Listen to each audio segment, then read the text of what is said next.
Hey, all you Forexers out there, I hope you're having a great day. Thanks for joining me again on Forex Radio. Today we're going to talk about the importance of knowing the numbers. You need to make it your business to know the numbers. Hi, I'm Kelly Johnston, founder of the Forex Formula, and the big question is this. How are real estate agents like us able to create a constant stream of commissions and a constant stream of leads while enjoying life? Without wasting big budgets on branding, without working crazy hours, without worrying where the next deal's coming from in today's real estate market. This podcast is here to reveal the answers. The numbers. A lot of people say this is a numbers game. You know, if you think about it, this is true for the real estate business. It's crucial to the success of your business to know the numbers. So I'm going to go over a bunch of different areas where you need to know the numbers in your real estate business. Number one, when you're working with a client, okay, the numbers. Most deals are all about the numbers. When people are selling a home, they're looking at the numbers to see what they can net on the sale of their home. And the other end of the transactions, what they're buying. Financing most of the time has to do with the numbers. In order to do your best for your client, do you understand the numbers that are pertinent to making the deal happen? Are you getting this information? Are you having these discussions with your clients so that you can help them make a great decision? When you sit down with them, what's the most important thing in your mind? Get the listing, get the listing, get the listing, get the listing. No matter what, I got to get the listing. Depending on a few factors, maybe that's a good strategy for your business. But consider this. If you create or support an unrealistic expectation with that client, are you helping them? If you tell them what they want to hear instead of what they need to hear, are you helping them plan appropriately? What happens when the scenario that's built up in their mind that has been supported by you does not come together? I'll tell you what happens. If you haven't instilled the we talk into your conversation properly, you'll be the person that carries the load of failure of that scenario. If you haven't stated the truth and pushed that decision that they made against your advice towards them so that the responsibility shifts, then you will be the professional that failed them. This is why logic has to enter into the meeting, right? The numbers. When you go over the numbers with people, you should communicate to them that you're going to work off of a worst case scenario for the sale price of their home or a more realistic number, not the number they want. Just explain that you want them to make a plan based on that so that they can see if the plan works. If the plan only works off their best case scenario or the scenario that they're hoping for, then that's not a smart way to make a plan, is it? Think of the psychology behind that though. If they now think of their wish or unrealistic numbers in that way, even if they stick to it later, then there's a bit of a setup for the discussion later. Does that make sense? So if they still choose to move forward in that way, you can revisit that conversation and remind them, right? Hey, you remember we're really just kind of giving it a shot, right? We all hoped that this might be possible. We tried. Now, what if we rework the numbers, right? That's a different conversation, right? Logic doesn't always prevail, but the numbers don't lie. We don't create the market. The buyers create the market. Show them the sales of homes comparable to yours in the last 30 days since you're on the market and against the competition that's out there, and explain that this is where the reality is. You don't want to wait longer than 30 days. In the first 21 days, it's better. It's definitely better so that you react properly to market conditions appropriately. Once a listing gets to 60 days in most markets, the listing begins to kind of go stale. You know what I mean? In that same meeting, show them where their home is situated in the market. Like visually show them that as compared to the competition. Ensure that it's strategically located. Why would a buyer pick their home over the other ones? If their listing is the highest one of the bunch, they got to see that visually. Then logic has to prevail, you'd think, right? Mr. Seller, do you see that your home is priced the highest of all of the comparable homes here? If you were the buyer, how would you feel about our listing? Sometimes it happens that the higher price listings are simply just helping the other houses sell that are priced sharper. Is it possible that over the last 30 days, we've just simply helped other homes sell? I mean, I don't think that's our goal, right? What they're buying also is another key factor here, right? Why are they moving? What is the motivation for the move? Is it just the numbers? What's changed in their lives that's created this urgency? Is the urgency about money, or is it about a lifestyle change? Is what they want consumed with just ego? Honestly, like when you break it down, do they just want a bigger house purely for the sake of just getting a bigger house? And they're pressing their affordability factor to the max. Like, do you know? Do you know the numbers?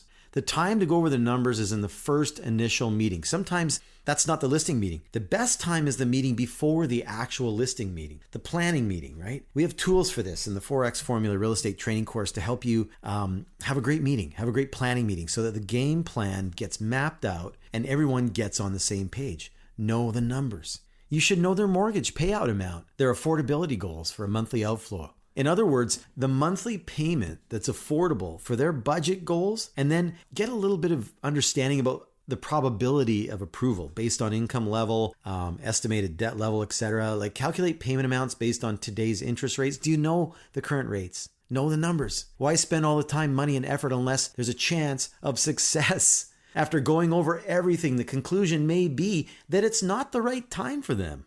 It can be a disappointing reality, but that's okay. You saved a bunch of time. They now trust you. I've had it happen many times. But when the time was right, they called me because they knew they could trust me because the plan was made on information that they could rely upon. When the time was right, they were excited because they knew it had a chance of coming together. We were empowered by the numbers.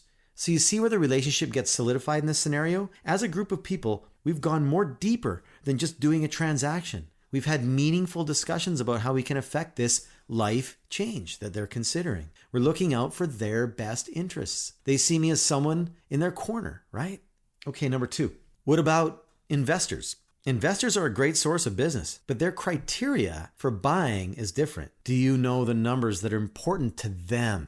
What's the cap rate for your area? Do you know what I'm referring to? What's an ROI? How does the cash flow work? How do you come to that, to the net numbers for that particular type of investment? What are the market dynamics? What are the lease rates for that product? What are the residential rental rates for that area? What are the other measuring sticks to ensure a good investment given the different ways to mitigate risk? Just about every single investor has a certain comfort level and a specific investment type that they prefer. They have different tolerance levels in what is acceptable, what is great, what is fantastic, right? In real estate. Do you know the numbers? Do you know the questions to ask in order to make a determination on the numbers that are important to that type of investor? Are you willing to say to your client after your analysis is completed, this is not a good investment? Investors are a little tougher because they're not so emotionally invested in real estate deals. It's all about the numbers for them. If the numbers don't work exactly to their investment criteria, well, maybe there might be some other considerations or some other reasons to still consider that investment actually. What's happening in the future around that property? Is there a way to improve the property slightly to create a higher income to make the numbers work? What are the terms of the rental agreements or leases in place that you can maybe work with, right? Is there another future use for the property that a simple rezoning can create a new value for the property? What's the exit strategy? Know the numbers. Do you see how you become an enormous person of value to this segment of the market? Okay, number 3, here's another thing about numbers. What about the stats in your current market area? Do you know the stats? Are they published on a monthly basis in your area? If they are, take a moment to understand what the stats mean. Is it trending in a certain direction? Is it moving towards a seller's market? A buyer's market? Is there a good amount of inventory, which translates to there are lots of choices for buyers right now? So is that something to chat about with buyers that you come into contact with? Do you check the stats and find out what the hottest price point is in your market area?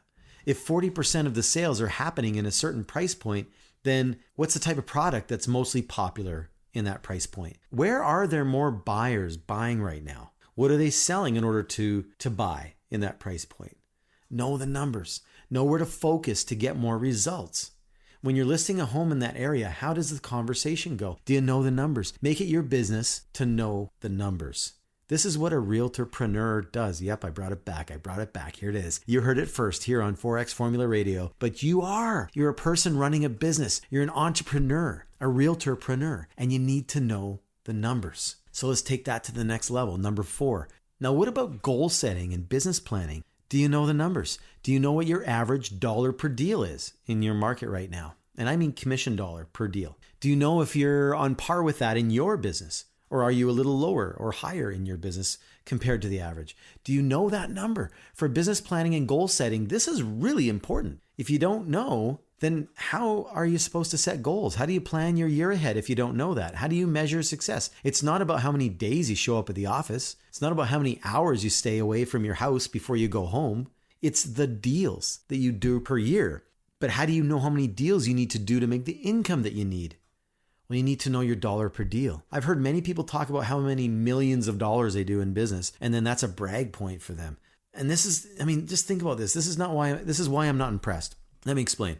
If someone says that they did $6 million in sales, great, good for them. But if it was comprised of 3 deals of $2 million each, then really, is that impressive? It's not impressive to me. It's not bad. It's not to be criticized or anything, but I'm more interested in the gross commissions earned plus the future potential that is building as well at the same time. If I use an average 2% factor on that, that person's made 120 grand for that year. Super. But they only affected 3 people. They increased their database by maybe 30 people to make that happen. That's not a sustainable business. If it takes 20 deals to make that money, then to me, that's actually better. More experience is being gained. More people are being affected by you. You've added more people to your business that will refer business to you down the road. There's 7 times more business coming your way in the future and 7 times more referral opportunities. Not only that, but if you actually calculate the numbers, more money's being made as well. That would be true for my area, but I'm not sure about the commission structures in your area. Don't get me wrong. This is just an example to make a point. It's simply something just to kind of get you thinking. I want to get you out of transactional and more relational thinking. Think about building businesses for tomorrow while doing business today. Know your average dollar per deal. This is crucial for goal setting. The lag measure is the end result of the gross commission, but it's the lead measures like leads, contacts, referrals, strategic alliance that affect your business or enter into your database that will feed your business long term. Do you know on a monthly basis how many new contacts you made? Are you recording every single one of them?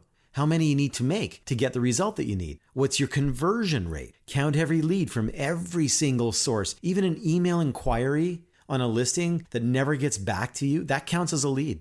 Count every lead, mark them down so that you can figure out your conversion rate. That will dictate where your efforts need to be focused in order to help you determine how many leads it takes to convert into listings and then how many deals you will do per month and ultimately annually multiplied by your average dollar per deal to get you to the ultimate end goal of annual gross commissions. Does that make sense? When you know your conversion rate, then you have the ability to literally plan your business. And then simply work the plan. These are the fundamentals for goal setting for the real estate business. And we do this right away in our course. Does that make sense? We go over this in the Forex Formula Real Estate Mastery course, and we have tools to help you get it done. This alone is pivotal for most real estate agents. I think that I could potentially take that part of the course and just make it available to people for a smaller price, and they would literally double their business just from that, just doing that. I really believe that. Anyway, okay, let's move on. Number 5. Okay, what about tax planning? Oh, yeah. I just had a little shudder. Yuck. Oh, man, I can't stand taxes. But you know what? It has to be done. We have to plan for it. Know the numbers. Know the strategies that are available to you in order to minimize your tax liability. What's a proper expense? What's not considered a proper expense? Don't spend the money that should be sent to the government. Don't do it. I got into a lot of trouble in that area, and it was horrible. And I never want to go through that again. It was a nightmare. If you take 15 to 25% of your commission checks and put it into a separate account outside of your working account, then you should be fine in most cases. There are some great ways to structure your business depending on the tax laws of your area. And I would really encourage you to get proper advice from a trusted accountant. Do it.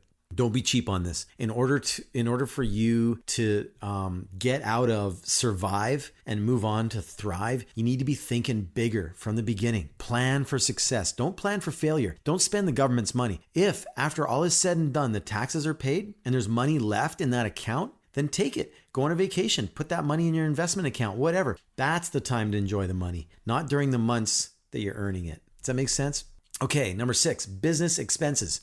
Know where your money is going. Know how much money you're spending on the different areas of your business operations. Remember, you are a realtorpreneur, and this is what business people do. They know how much they're spending on their expenses and they begin to make budgets.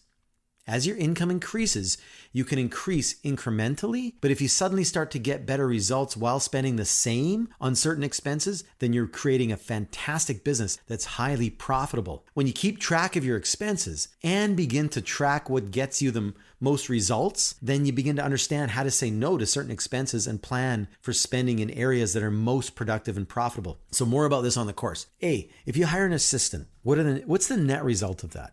Whatever you're paying that person should net you a minimum of double that or even triple that. If you pay someone 20 grand per year to help your business, then the end result should be an additional $40,000 to $60,000 to your bottom line. Unless for your purposes, it's about literally buying time. So, you could just spend time with your loved ones and not have your business suffer, then that's fine. But as a realtorpreneur, business person, I believe that every expense should pay you dividends, not simply zero out, The only way to know this for certain is to know the numbers, right? Does it really make sense to have a $900 a month car payment so that you look good? Or is it better to save up, own a vehicle as a depreciating asset with no payments? Is it better to buy a new car or lease a new car or own a pretty good used car that's already experienced its larger amount of depreciation? These are just questions to ask. Talk to your accountant about this. What are you paying to your office? Are you getting the value you need from that office for the money you're paying them? Are you able to negotiate certain aspects based on production? I've done this many times. Can your deal fees decrease if you hit a certain amount of deals? Now that's a good motivation, isn't it? That's a win-win for both the office and you. Know the numbers. These are just a few examples of different areas of your business where it's important to make it your business to know. You can't change or tweak or improve what you don't measure, right? Not knowing can be totally damaging. I've been there. I remember those days when I was making a lot of money and it was flowing right out of the bank account just as fast as it was going in. But when I began to regain control and I suddenly woke up to where my business, to where in my business I was wasting my time and where I was wasting my money, it made an enormous difference to my profitability. The key here is, you guessed it, know the numbers. That's it for today. I hope you found value in our chat today. I appreciate you, and I appreciate that you're coming here on a weekly basis to catch another episode. I wish you guys all the best, and I encourage you to go out there and make a great day. Hey, I hope you enjoyed that last episode. Here's the reality that you may or may not know. The top 20% of real estate agents take home 80% of the money out there, while the bottom 80% are fighting over 20% of the scraps that are left. Do you have a desire to be in the top 20%? If you're working hard and not sustainably making 6 figures of income and beyond, the problem is not you, it's your system. I struggled for years until one day the light bulb came on and I figured out how to simplify the real estate business. If you want to learn my secrets that anyone can implement immediately, that I still use every day, that pays me multiple 6 figures every year, go to 4xformula.com right now. That's 4xformula.com. The number 4xformula.com.